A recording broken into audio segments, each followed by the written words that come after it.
बिस्मिल्लाहिर्रहमानिर्रहीम। आज हम सीखेंगे कि ईसॉप पीवीएस में हम सेल किस तरह करेंगे, परचेस किस तरह करेंगे। सबसे पहले पेन एंटर करेंगे, बैक ऑफिस पे जाएंगे।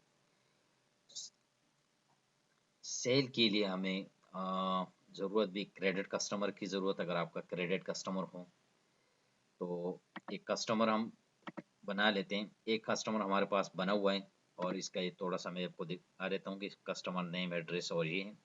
यहाँ पर ओपन बैलेंस का मतलब ये है कि इस कस्टमर पे आपका कितना कर्जा है या क्रेडिट कितना है, इसके ऊपर आपका है। अगर नहीं है तो ज़ीरो है, अगर है तो आप जब इस कस्टमर को एंटर करेंगे, उसके रजिस्ट्रेशन करोगे, तो आप ओपन बैलेंस में वही अमाउंट डालेंगे। फिर उसके बाद क्रेडिट लिमिट कि इसको कितने अमाउंट तक आप कर्जा दे सकते हैं, तो आप क्रेडिट लिमिट आप यहाँ पे सेट करेंगे। जी हमने अच्छा, हम थोड़ा-सा ये कस्टमर अकाउंट्स पे जाते हैं। अकाउंट्स में एक प्रोडक्ट, फॉर एग्ज़ाम्पल एक प्रोडक्ट में आपके सामने ये एक प्रोडक्ट है। इसका अवेलेबल क्वांटिटी हमारे पास है 50। अच्छा, अवेलेबल क्वांटिटी हमारे पास 50 है। अब यहाँ पे थोड़ा-सा हम स्टॉक कार्ड भी देख लेते हैं इस प्रोडक्ट का। यहाँ पे हम इस प्रोडक्ट को सेलेक्ट करेंगे और उसके साथ डेट हम सेलेक्ट करेंगे कि किस डेट से किस डेट तक। अब यहाँ से इसका अब पहले से हमारे पास इसका जो स्टॉक पड़ा हुआ है, क्लोजिंग स्टॉक 50, सेल इसमें 10 क्वांटिटी हुई, ओपन स्टॉक इसमें 10 था, परचेजिंग हमने की थी 50 क्वांटिटी हमने परचेज की थी। अच्छा, यहाँ अब हम जाते हैं सेल की तरफ।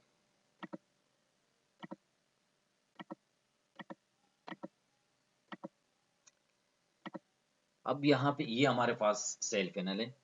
यहाँ पे हम सेल करेंगे। सबसे पहले अगर ये आपके पास बारकोड, अगर आपके पास बारकोड स्कैनर है तो आप उसी प्रोडक्ट को स्कैन करें, वो ऑटोमेटिकली यहाँ इस ग्रेड में आ जाएगी। अगर आपके पास स्कैनर नहीं है तो आप इसको सर्च कर सकते हैं। फॉर एग्जाम्पल मैंने ये लिखा और एंटर किया तो मेरे पास इसका क्वांटिटी आ गई, प्रोडक्ट आ गई, उसकी क्वांटिटी अब देखिए ये इसका प्रोडक्ट है और इस सारा क्वांटिटी हमने लिखी हुई। अच्छा, सेल जो हम नॉर्मल सेल करते हैं कि बस एक रनिंग कस्टमर आया, प्रोडक्ट खरीदा और ये परचेज किया, हमने उसका बिल निकाल के दे दिया, ये एक रनिंग कस्टमर का हुआ। एक रनिंग कस्टमर का ये बिल बना।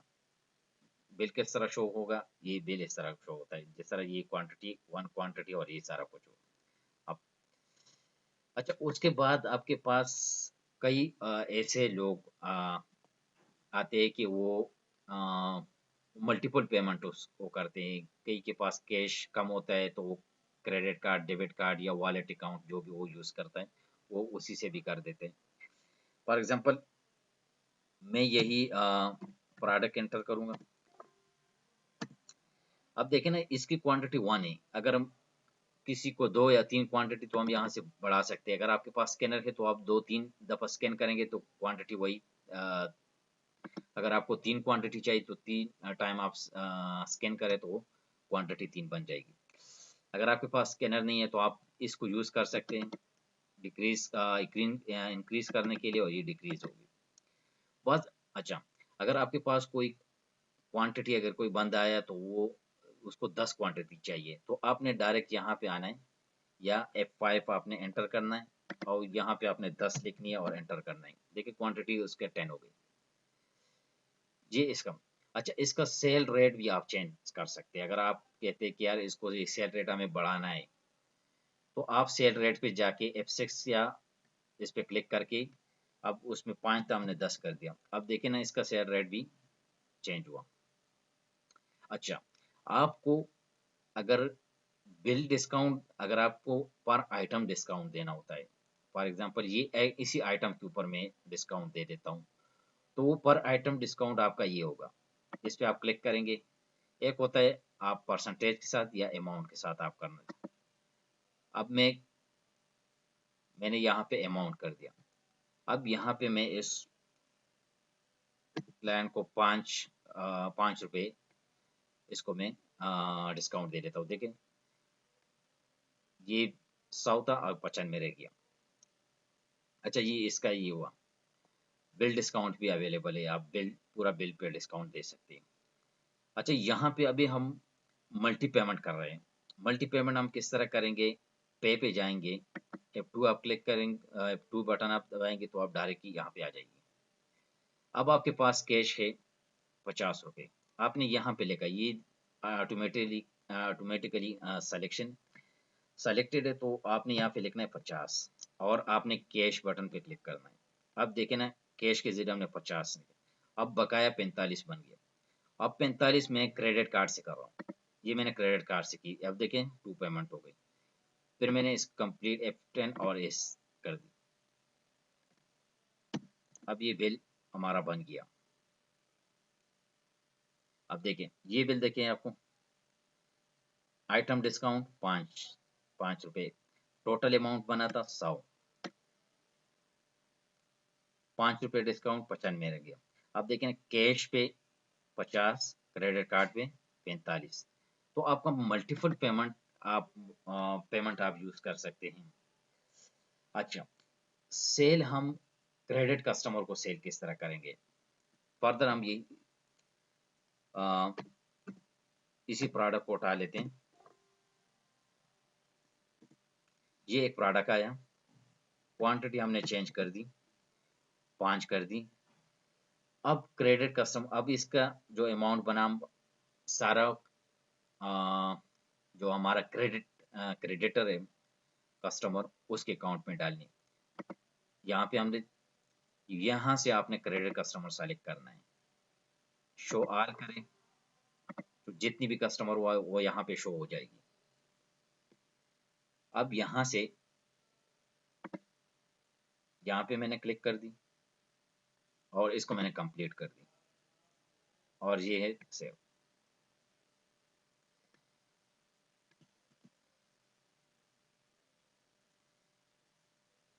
अब देखिए ये बन गया, ये पूरा डिटेल आया कस्टमर का, उसको कितने अमाउंट पहले से 3 रुपए थे, 25 इसके ऊपर और आ गए, 28 हो गए, और ये क्रेडिट कस्टमर हुआ। अच्छा ये हमारे पास सेल है, इसमें कुछ और बटन भी आप होल्ड भी कर सकते हैं, ट्रांजेक्शन को आप ट्रांजेक्शन को रिलोड भी कर सकते हैं, आप रीप्रिंट भी बिल्ड कर सकते हैं, कोटेशन भी आप भेज सकते हैं। ये सारा आप यहाँ पे मेन्यू। अब इसके बाद हमें जाना है बैक ऑफिस पे। जी बैक ऑफिस में मैं आ गया। यहाँ पे मैं आपको थोड़ा सा अकाउंट्स में दिखा देता हूँ। स्टॉक कार्ड,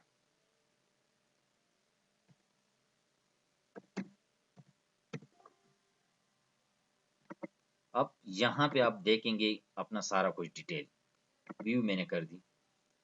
अब देखें मेरे पास 50 क्वांटिटी मैंने परचेज की थी, 10 क्वांटिटी मेरे पास ओपन स्टॉक पड़ा हुआ था, 10 एक दफ़ा मैंने सेल की, 10 दूसरा, 5 एक, इस तरह मैंने सेल कर दी और उसके साथ सेल सारा कुछ आपका स्टॉक यहाँ पे।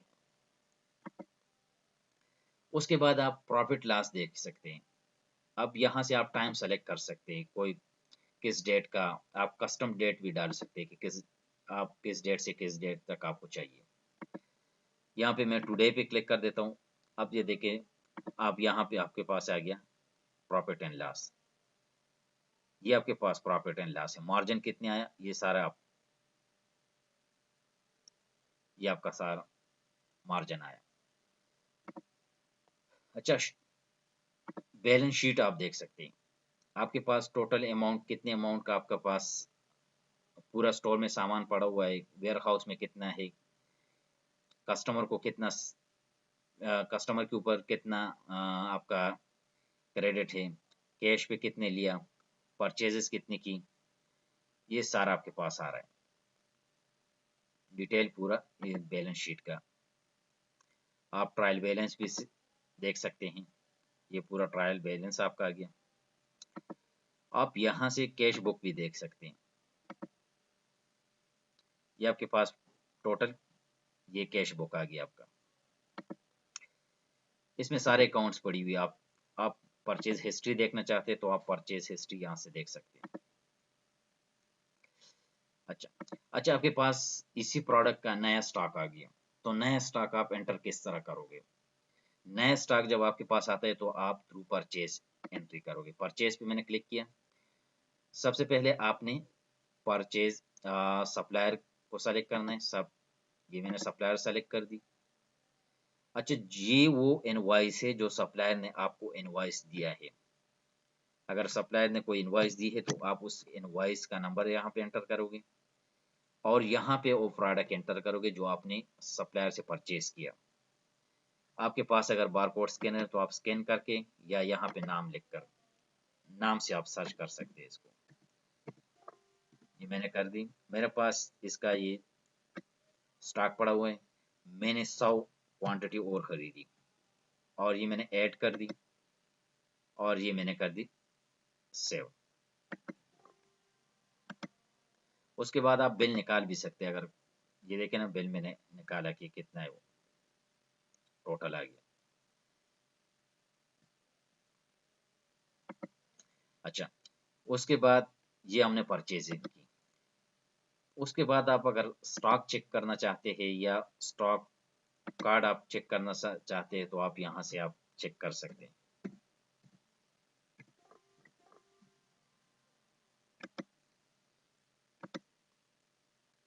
ये आ गया आपके पास स्टॉक और आपका ये सारा। अब देखें परचेजिंग हमने 100 कर दी, ये यहाँ पे ऑटोमेटिकली आ गई। यहाँ पे क्लोजिंग बैलेंस हमारे पास ही है।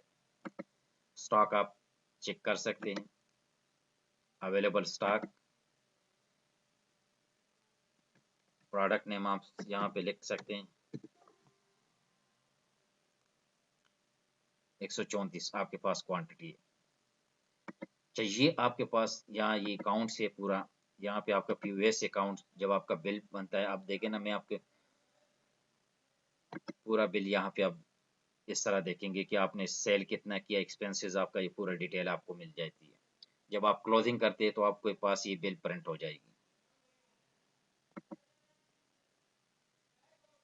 यहाँ पे सारा पर ट्रांजैक्शन पूरा अकाउंट्स इसमें पड़ा हुआ है। अच्छा, अगर कोई क्वांटिटी इसमें ऐसा हो कि आपने गलती से एंटर कर दी, फॉर एग्जांपल जो हमने परचेजिंग की 7 अप प्रोडक्ट की,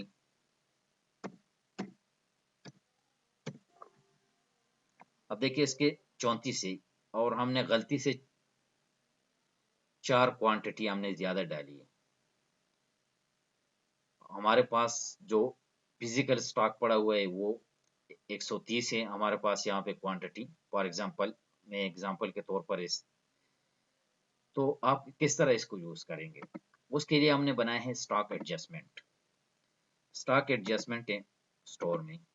अब यहाँ पे वो प्रोडक्ट आप सेलेक्ट करेंगे। यहाँ पे मैं उसका नाम लिख लेता हूँ। अब देखिए ना, 34 आ गए। मुझे 4 इसमें से माइनस करनी है। मैंने माइनस पे क्लिक करना है इसको और क्वांटिटी लिखनी है और यहाँ पे लिखा स्टॉक एडजस्टमेंट,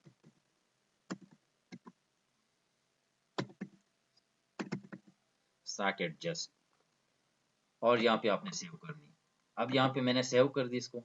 अब ऑटोमेटिकली वहां पे आपका जो स्टॉक होगा वो 134 रह गए।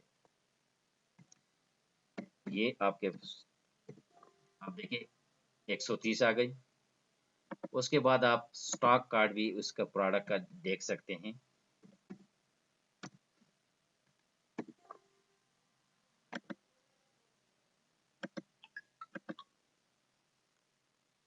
ये देखिए उसके साथ ये आ गए, स्टॉक एडजस्टमेंट हुई आपकी। तो इसी तरह हम ईसॉप पीवीएस में सेल करते हैं, परचेजिंग किस तरह करते हैं, स्टॉक एडजस्टमेंट किस तरह करते हैं, और अकाउंट्स हर स्टॉक हम किस तरह देख सकते हैं, स्टॉक एडजस्टमेंट, प्रॉफिट लॉस, ये सारा अकाउंट्स हम किस तरह देखते हैं। तो आप इसमें सारा ईसॉप सॉफ्टवेयर में पूरा अकाउंट्स सिस्टम मौजूद है। तो आपने इसमें देखा सेल परचेज का और अकाउंट्स का।